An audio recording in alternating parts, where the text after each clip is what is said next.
মিলাদুন্নবী মানানো জায়েজ না জায়েজ, এটা নিয়ে আমাদের মধ্যে ইখতিলাফ আছে, ঝগড়া আছে, মারামারি আছে, হচ্ছে। এটা হবেই, এটা অবাঞ্ছনীয় কিছু না। তবে আমি আমাদের জানার জন্য আপনাদের বা আমাদের খেদমতে সারা বিশ্বের যে সমস্ত ইমামগণ মিলাদের পক্ষে কথা বলেছেন, আমি তাদের কিছু নাম আপনাদের খেদমতে আরজ করতে চাই। হুজ্জাতুদ্দিন ইমাম মোহাম্মদ বিন জুফর আল মাক্কি, ইনি আপনার 497 হিজরিতে জন্মগ্রহণ করেন। অফারটা মিলাদ সময় নষ্ট করছি না। শেখ মুঈনুদ্দিন উমর বিন মোহাম্মদ আল মান্না 570 হিজরিতে জন্মগ্রহণ করেন। আল্লামা ইবনে জাওজি রহমতুল্লাহ আলাইহি 510-এ, হাফেজ আব্দুল খাত্তাব বিন দাহি কালবি 554-তে, হাফেজ শামসুদ্দিন আল-জাজারি 1960-এ, ইমাম আবু শামা তিনি 599-এ, ইমাম সাদুদ্দিন মাহবুব বিন উমর আল-জাওজি তিনি 665-তে, ইমাম জাহিউদ্দিন জাফর আল-সালমানি তিনি 642-এ। বিশেষ করে যারা মিলাদের খেলাফ যারা কথা বলেন, তারা যাকে ইমাম মানেন,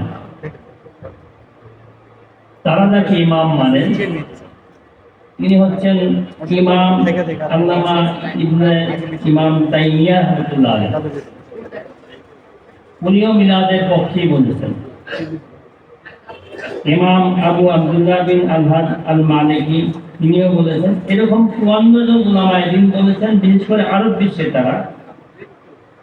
আমি সবার নাম বললাম না এখানে, বিশেষ করে দেওবন্দি উলামা যারা বলেন যে দেওবন্দের ইমামরা বা মুফাসসিরিন না, মুহাদ্দিসিন না, ওনারা এটা মানেন না, তাদের খেদমতে আরজ করতে চাই।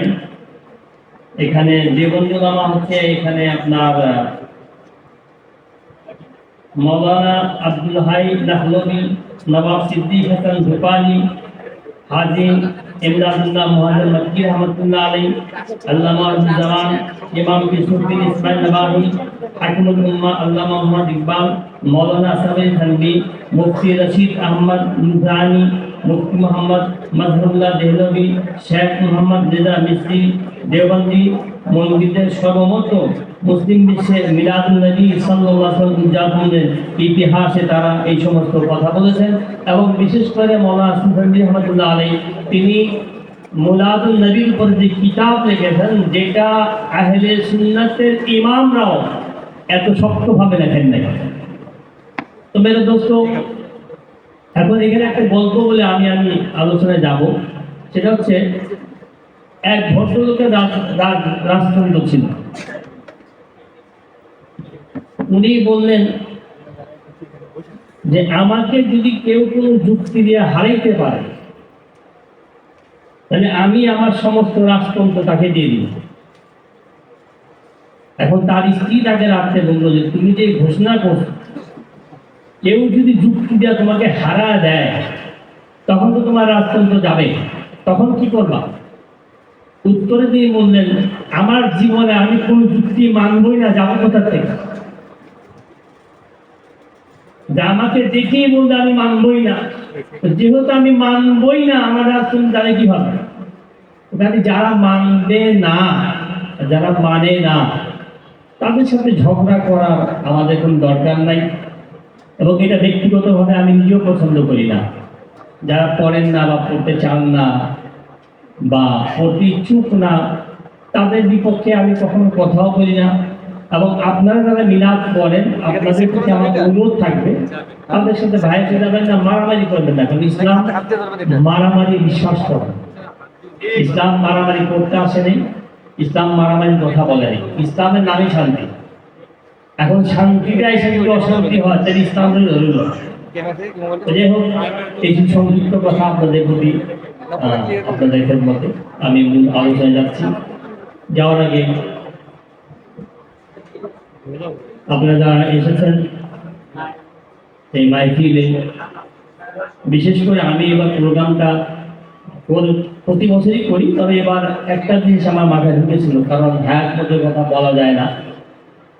হকুল্লাহ হকুলিবাদ সম্বন্ধে আল্লাহ পাক অনেক শক্ত কথা বলেছেন, আত্মীয়তার সম্পর্কে অনেক শক্ত কথা বলেছেন। যারা আত্মীয়তার বন্ধনকে ছেদ করে এদের কোনো বন্দিগি কবুল হয় না। এমনি আমি আমার কাছে ভাই বলতো ভাই অনেকে বলি মাইপে, কিন্তু এবার হঠাৎ মনে হলো যদি আগামীতে সুযোগ না পাই তাহলে আমার উচিত হবে আমার ভাতিজা ভাতিজি, তারপরে জামাই যারা আছে আত্মীয় স্বজনের মধ্যে মেয়ে জামাইরা, এদেরকে দাওয়াত করা। কারণ এখন আমার ইচ্ছা আছে যদি আগামীতে বেঁচে থেকে আল্লাহ পাক যাতে প্রতি বছরই আমি এটা করবো ইনশাআল্লাহ, এতে আত্মীয়তার হক আদায় হবে এবং দিনের দাওয়াতও পৌঁছে যাবে। কাজেই আমার যারা আত্মীয় স্বজনরা, বড় ভাইরা, আমার বোনরা, আমার মারা, আমার মেয়েরা যারা এসেছেন, এবং বিশেষ করে আমার এই মিলাদ মাহফিলে রসুলের মিলাদ যারা এসেছেন, প্রত্যেককে আপনাদেরকে আন্তরিক মোবারকবাদ জানাই। এবং আমি গুনাহগার হিসেবে দোয়া করবো যাতে আল্লাহ পাক আপনাদের প্রত্যেককে সিনাকে মদিনা করে দেন।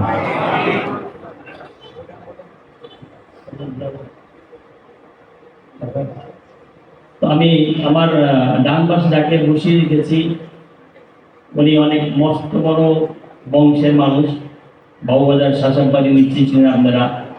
বর্তমান উনি ওখানকার গদি নিয়েছেন নজির ভাই, আমাকে যথেষ্ট ভালোবাসেন তিনি, এবং ওনার সাথে একসঙ্গে বহু সময় কাটিয়েছি আমি।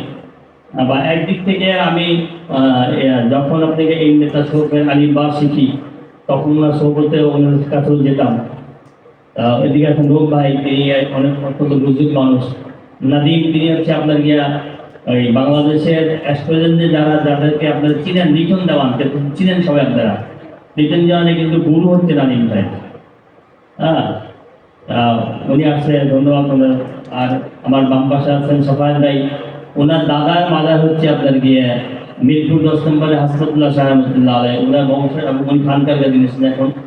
আপনাদের প্রত্যেককে মোবারকবাদ আমার পক্ষ থেকে, আমার খানকার পক্ষ থেকে।